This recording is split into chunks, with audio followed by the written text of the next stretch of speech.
Welcome. In this video I'm going to be taking a look at this Uni USB-C to HDMI cable. So if you find this video helpful and you want to purchase one of these, I'll put a link to it in the description on Amazon, and if you use that link it helps me out a little bit and doesn't cost you anything extra. So I have lots of monitor cables. I have HDMI, mini HDMI, micro HDMI, DVI, but I realized that I don't have any USB-C to HDMI cables. So let's get this open. And if we look on the back here, it says USB-C HDMI, 4K 30 Hz, 6 foot 1.8 meters. Pull the cable out. Comes with the user manual. So we have a Q&A here. You can pause and read through those.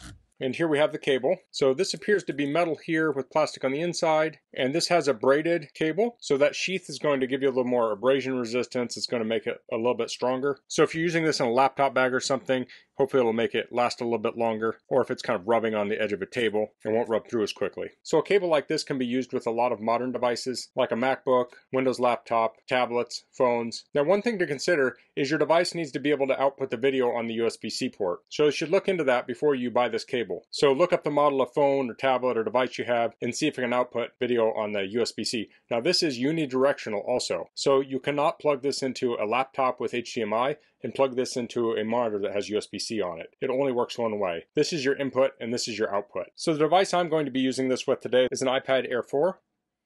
Okay, so it's actually the next day. I was unable to get this to work with this iPad, so I contacted support and they were super helpful. They gave me a couple tips, and actually it was the first one that mentioned the firmware on the iPad, and lo and behold, the firmware was out of date. So it had been on iPad OS 16.1.1. I ran the firmware update to the latest one at the time I'm filming this, and it was iPad 16.3.1. So if you have trouble with it working with an iPad, make sure your firmware is up to date. And even with other tablets, make sure you have the latest firmware if you're having trouble. So kudos to them for being able to help me with that. And now I can continue the video. So when I plug this in here with this case I'm using, you can see there's a little lip that comes up here on the case. So it kind of keeps this from seating properly.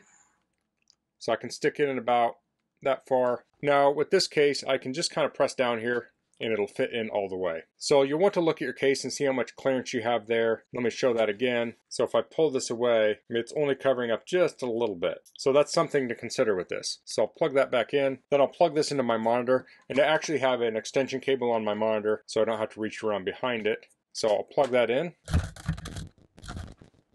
And now we're up on the monitor. Let's see if I can get both of these in frame here. So here I have the iPad. You can see the background is moving. So let me pull up a different app. Let me pull up Netflix. So this does work with this. Here it's actually showing up on this screen and not this one. It's almost like it's casting it. So I don't want to play any of that. I actually blurred it out because I don't own the copyright to it, but you can see that is working. So this will also work with photos. So if you had a slideshow, so here you can see the latency.